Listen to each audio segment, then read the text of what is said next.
Assalamualaikum warahmatullahi wabarakatuh. Selamat pagi. Bagaimana kabar kalian hari ini? Semoga dalam keadaan sehat dan selalu dalam lindungan Allah. Masih tetap semangat ya belajarnya walaupun dari rumah. Hari ini kita akan mempelajari tema 5, subtema 1 dengan muatan pelajaran IPA KD 3.6 menerapkan sifat-sifat cahaya dalam keterkaitan dengan indera penglihatan. Mari kita mulai pembelajaran ini dengan membaca basmalah. Bismillahirrahmanirrahim. Penerapan sifat-sifat cahaya.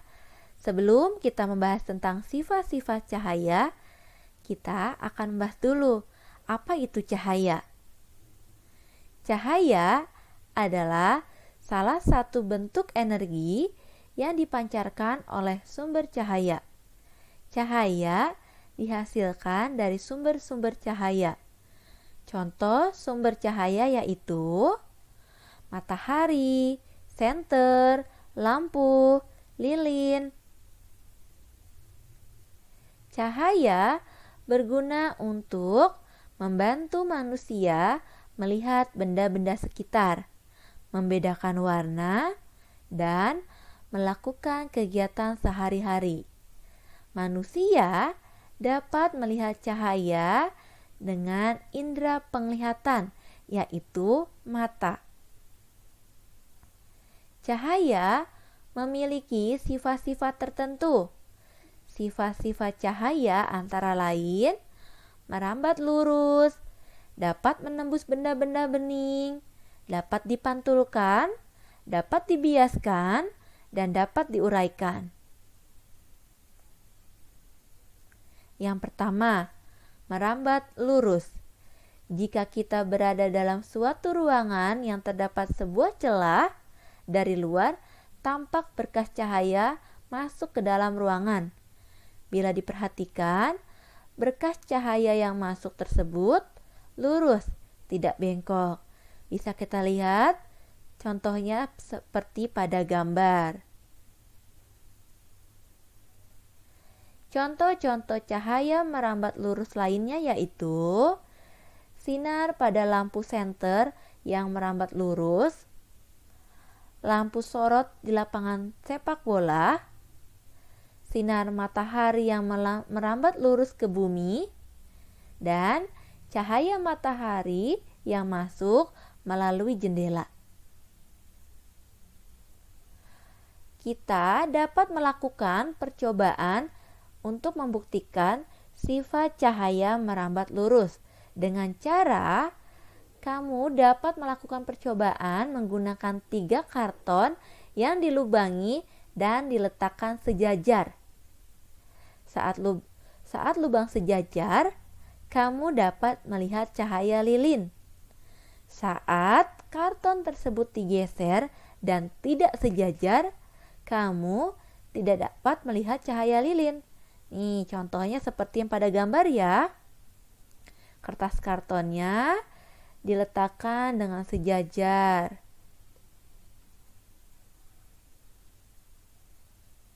Yang kedua, menembus benda-benda bening. Bayangan terbentuk karena cahaya tidak dapat menembus suatu benda, sehingga membentuk sebuah daerah gelap. Benda yang tidak dapat ditembus cahaya disebut benda gelap. Cahaya yang mengenai benda bening seperti kaca akan diteruskan atau menembus kaca tersebut. Seperti yang pada gambar, ya, cahaya senter menembus gelas kaca. Contoh cahaya menembus benda bening seperti pada gambar yaitu gambar kolam ikan kecil dan gedung rumah kaca. Kita dapat membuat percobaan untuk membuktikan sifat cahaya menembus benda bening. Percobaan cahaya dapat menembus benda bening adalah saat senter diarahkan ke papan melalui gelas bening. Cahaya dari senter akan menembus gelas dan menyinari papan tersebut. Nah, kalian bisa perhatikan gambarnya ya. Ini contoh percobaannya. Berdasarkan tembus dan tidak tembus cahaya, benda dibedakan menjadi 3. Yang pertama, benda bening. Benda bening adalah benda yang dapat ditembus oleh cahaya. Contohnya, kaca bening, air jernih. Yang kedua, benda gelap. Benda gelap adalah benda yang sama sekali tidak dapat ditembus oleh cahaya.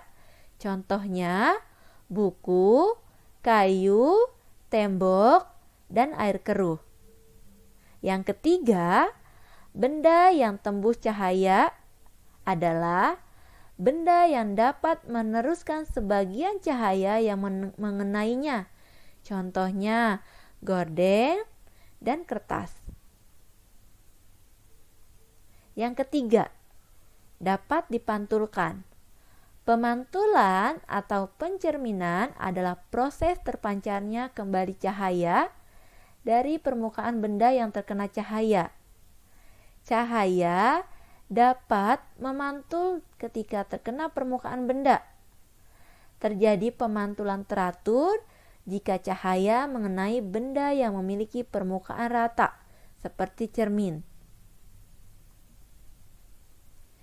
Contoh-contoh cahaya dapat dipantulkan yaitu kaca spion dan kaca jalan. Kita dapat melakukan percobaan sifat cahaya dapat dipantulkan. Kamu dapat melakukan percobaan dengan menyediakan cermin datar. Lalu, kamu berdiri di depan cermin datar tersebut. Tentu kamu dapat melihat dirimu di cermin. Yang keempat, dapat dibiaskan atau dibelokkan. Pembiasan cahaya adalah suatu peristiwa adanya pembelokan arah rambat cahaya.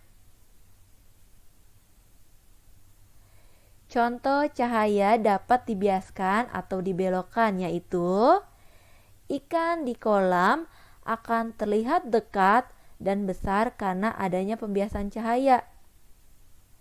Yang kedua, dasar kolam renang tampak lebih dangkal, ya. Kalau kelihatannya kolam renangnya dangkal, pendek gitu. Tapi ternyata kolam renangnya dalam. Ini membuktikan bahwa cahaya dapat dibiaskan atau dibelokkan. Contoh selanjutnya yaitu jalan beraspal pada siang hari yang panas kelihatan seperti berair. Kejadian itu disebut dengan fata morgana. Kita dapat melakukan percobaan bahwa sifat cahaya dapat dibiaskan. Kamu dapat melakukan percobaan dengan menyediakan sebuah gelas kaca berisi air dan masukkan pensil ke dalam gelas berisi air tersebut. Pensil terlihat patah dan lebih besar saat dimasukkan ke air. Nah, bisa kalian lihat ya pada gambar. Pensil dalam air kelihatan seperti patah dan lebih besar daripada pensil yang ada di atasnya.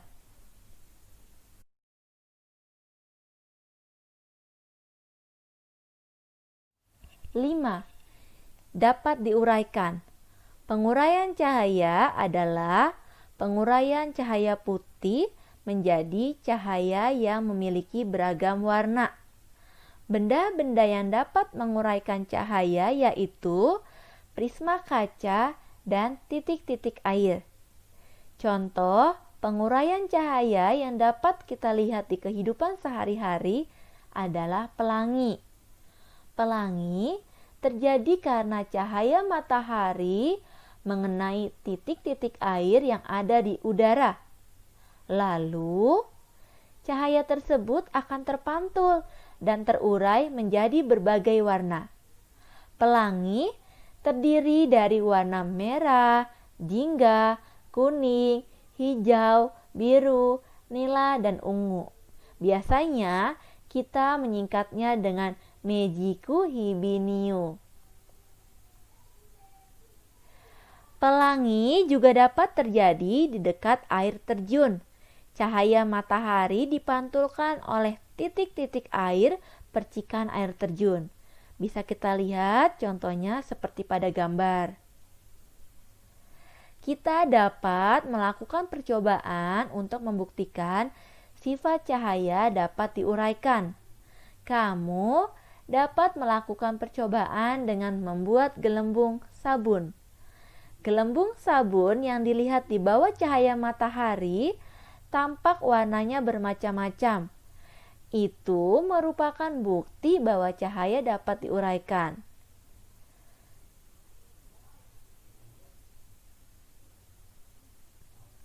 Demikianlah pembelajaran kita pada hari ini. Semoga pelajaran yang disampaikan dapat dipahami dengan baik. Sampai jumpa pada pembelajaran selanjutnya. Terima kasih. Wassalamualaikum warahmatullahi wabarakatuh.